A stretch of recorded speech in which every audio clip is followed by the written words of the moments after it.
So let's discuss rookie driver pay. Okay. We're going to discuss how much you can get paid as a rookie. We're going to discuss job opportunities you can get as a rookie.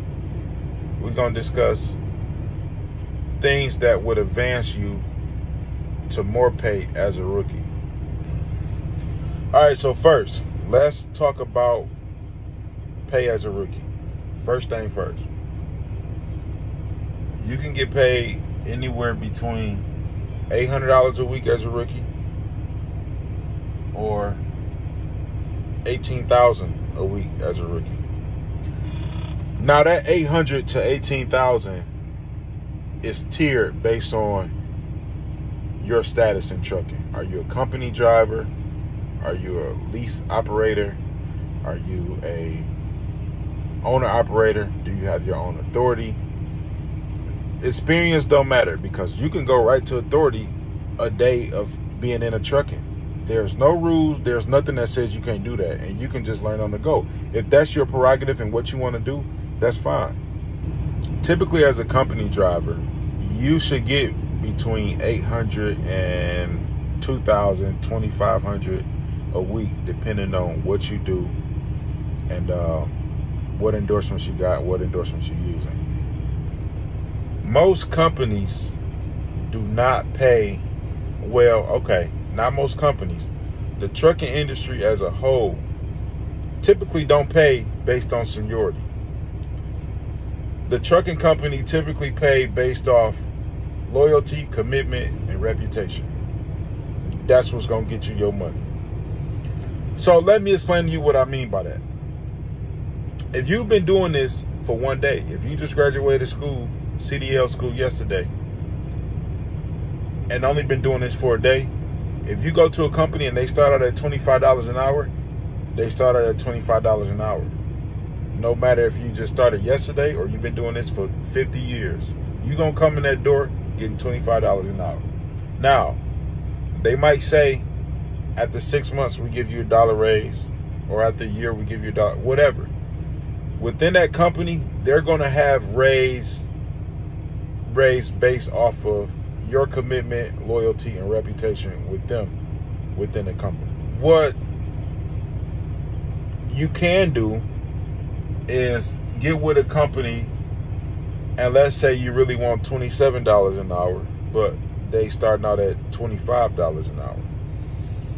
No matter what stage you at within trucking, I would recommend for you to do a 3-month review with your management, hiring manager, owner, whoever in your company that control how much you get paid. Do a review with them after about 90 days. After about 3 months, do a review with them. Negotiate your pay. If you wanted 27 after 3 months, you might be able to go to them and say, well, it's not a might. You should be able to go back to them and say, look, over the last 3 months, I've been on time to every delivery. I've done all my inspections. I've done my preventative maintenance. My safety compliance has been great. Everything that I have to do, I've been doing it. Can we revisit my pay and value my hourly rate at $26 an hour, or whatever you want to go for? Most times they'll say yeah. Sometimes they'll say, okay, let's revisit this in another month, or whatever case may be. But my whole thing is try to do it. It don't hurt to try, especially when you show them your value. Now, you might not be able to do that right off the what was that? Now, you might not be able to do that right off the bat and just say, no, I want 27. You got to show them that you're worth it. Go back to the table, negotiate with them, and then 9 times out of 10, everything will be good, you know. Another thing, if you want to advance your pay, learn more. Knowledge is power, especially in this industry, just about every industry. But the more you know, the more opportunities you get to get paid. And what I mean by knowledge is basically skill. It's not so much knowledge as skill. that's where endorsements come in. So get your doubles endorsements, get your tanker endorsement, get your hazmat endorsement. These endorsements will advance your pay like right off the bat. Because hazmat is going to pay much more than you just driving a drive-in. Another thing that you will want to advance is knowing how to drive manuals and automatics. It's a lot of new drivers that just learn automatic and have restrictions on their license for manuals. And a lot of super truckers that's been doing this for years, they don't like that. But don't worry about what they got to say. Don't learn it for reasons of them. All of you drivers around here, oh, you just a steering wheel holder. You just hold a steering wheel and you ain't no real driver. You drive that automatic, driver. Driver, you drive that automatic. You ain't no real driver. Look, them checks get dropped just like yours. If I go from A to B and I'm getting 80 cents a mile and you is too, it don't matter if my gears shift or go automatically. I'm getting that same check. So don't do it for them. But if you come across an opportunity that's life-changing for you, whether it be $20 an hour or $2,000 an hour, then you don't want to have to pass it up because you don't have the credentials to do a manual. You know what I'm saying? Even if you don't know how to do it. The company might ask, hey, we got 13 speeds. You know how to drive that?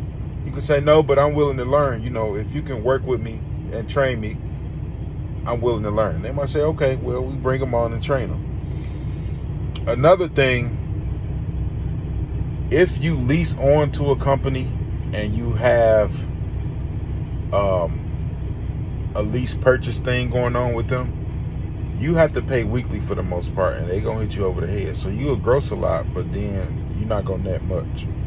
Owner operator is where,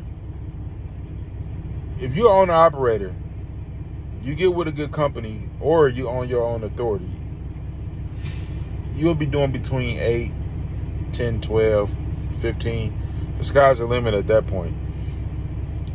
Now check out other videos about me talking about authority and all that. But that's where you can get in that high dollar range. There's tiers to it. You know, you got company driver, you got lease operator, you got owner operator, then you got an owner operator with their own authority.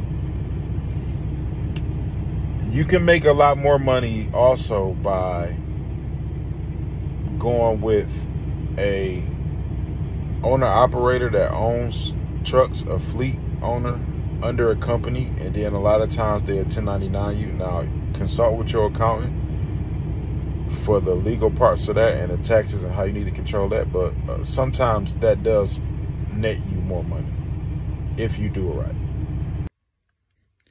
So a change of scenery, but to pick it up from there, something else I forgot to mention was, as a rookie, when you start out, if you decide to go through a company that agrees to pay for your schooling up front, just sometimes you might get with a company that will start you off a little less than they would start someone else off that they didn't pay for to go through schooling, because that'll be them getting their money back on the back end. So just to make things simple, if they start everybody off at 10 cents a mile, they might start you off at 9 or 8, you know, something like that, for a certain duration. And then after they make the money off you, you know, they'll bump you up. Sometimes, that's not always the case. That's just the case sometimes.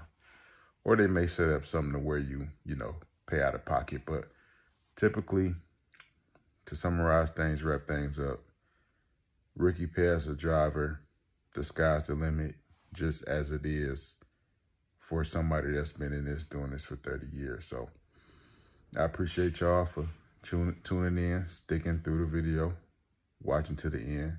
Make sure to like, subscribe. If this added value to you, share it with somebody else.